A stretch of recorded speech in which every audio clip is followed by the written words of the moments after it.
Hi, friends. Welcome back to the Invited Back podcast with Sabbath Kapahu. I am so thankful that you have chosen to spend a few minutes with me in this space today. It is Thanksgiving week of 2020, and although this year has turned out nothing like any of us expected, we still have much to be thankful for. Today, I wanted to spend a few minutes talking about gratitude. I had the honor of interviewing last week for Bible and Pop Culture, a nonprofit organization that I serve with, violence and suicide prevention expert Latasha Davinson.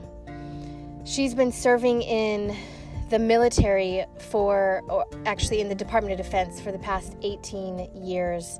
And we had a chance to talk about what it looks like to dig deep to find gratitude when it feels like there is no light at the end of the tunnel. And we talked about what it looks like to cultivate intentional habits of gratitude. And what really stood out to me as I was preparing to speak with her and I was reading through the scriptures about gratitude was that when Paul was writing to the church at Corinth or to the church at Thessalonica, or when he was writing Romans, he was coming from a space and an understanding that gratitude and obligation were a civic duty. It was a way of life for them.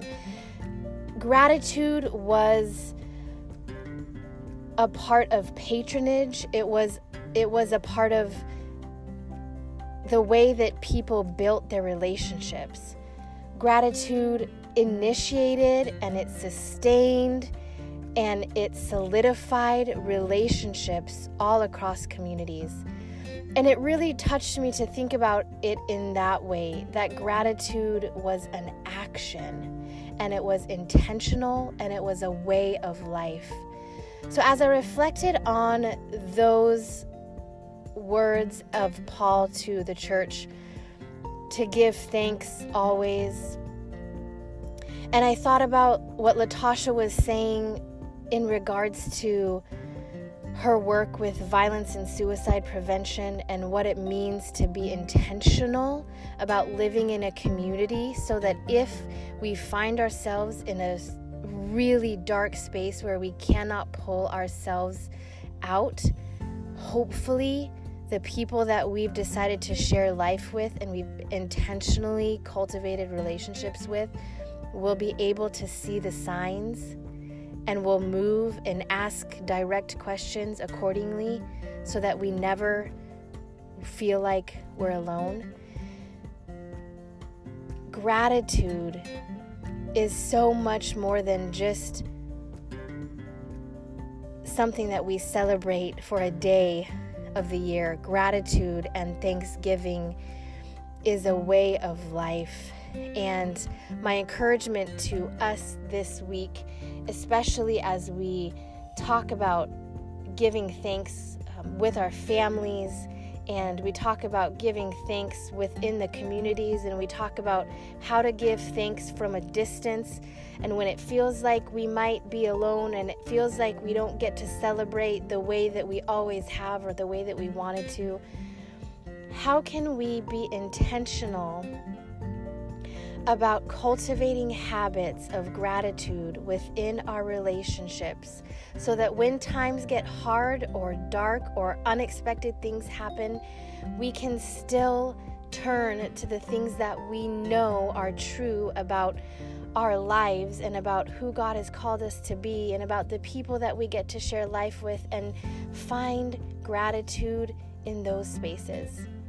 So, dear friends, I am so thankful for each one of you who have decided to spend a few minutes with me in this space. I am thankful for the opportunity to have words that bring life and hope, and I am thankful for the opportunity to know a God who meets us right where we're at.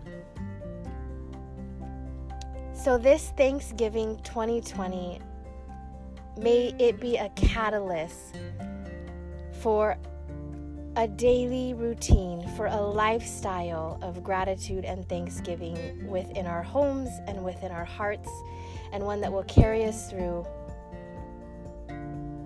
into the unknown of what tomorrow and the next day and the next day will bring. Happy Thanksgiving week. I'll talk to you guys soon. Aloha.